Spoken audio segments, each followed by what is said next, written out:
দক্ষিণ দমদম পৌরসভার ক্রীড়া ও যুব কল্যাণ দপ্তরের উদ্যোগে সন্তোষ ট্রফি জয়ী বাংলা দলের ফুটবলার ও ফিজিও এবং জাতীয় সাত জুনিয়র ক্যারাটে চ্যাম্পিয়নশিপের ব্রোঞ্জ জয়ী ছোট্ট এশানা রায়কে সংবর্ধনা জানানো হলো আজ। এই অনুষ্ঠানে উপস্থিত ছিলেন রাজারহাট গোপালপুর বিধানসভা কেন্দ্রের বিধায়িকা অদিতি মুন্সি, দক্ষিণ দমদম পৌরসভার চেয়ারম্যান কৌস্তরী চৌধুরী, দক্ষিণ দমদম পৌরসভার মেয়র পরিষদের সদস্য সঞ্জয় দাস এবং টিঙ্কু ভার্মা।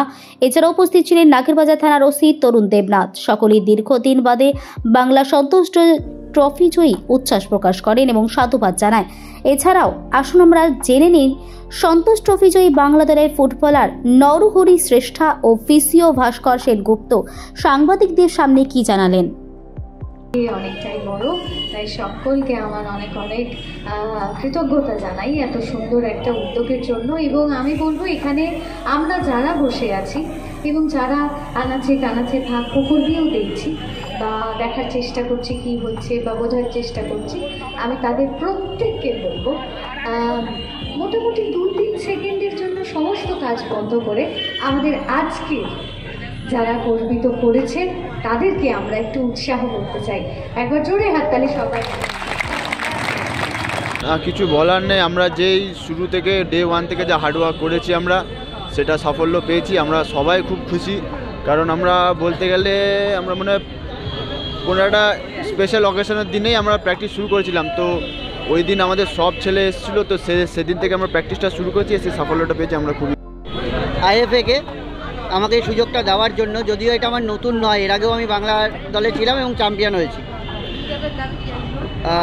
আপনারা নিশ্চয়ই জানেন যে আরমান্দ কোলাসো স্যার পেয়েছেন, দ্রোণাচার্য হয়েছেন।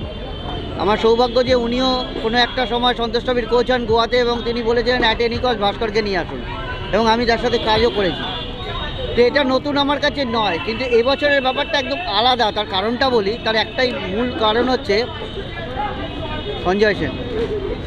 কেন সঞ্জয় সেন বলছি, আমি ওনার সাথে আইএসএলে কাজ করার সুযোগ হয়েছে, আই লিগে হয়েছে, চ্যাম্পিয়ন হয়েছি, রানার্স হয়েছি। লোকটা আমার দেখা ইন্ডিয়ান কোচেদের মধ্যে এমন একটা কোচ যে লোকটা প্লেয়ারদের পারফেক্ট পালস ধরতে জানে। কারণ আমি যখন স্পোর্টস ফিজিও হয়ে এসেছিলাম, আমার শিক্ষাগুরু আমাকে বলেছিল একটা কথা মাথায় ঢোকাবি, প্লেয়ার তোর জন্য, মানে তুই প্লেয়ারের জন্য, প্লেয়ার তোর জন্য না। আমি টিমের জন্য, টিম আমার জন্য না। তো সেক্ষেত্রে আমি প্লেয়ারদেরকে একটা জিনিসই বিশ্বাস করাতে চেষ্টা করেছি,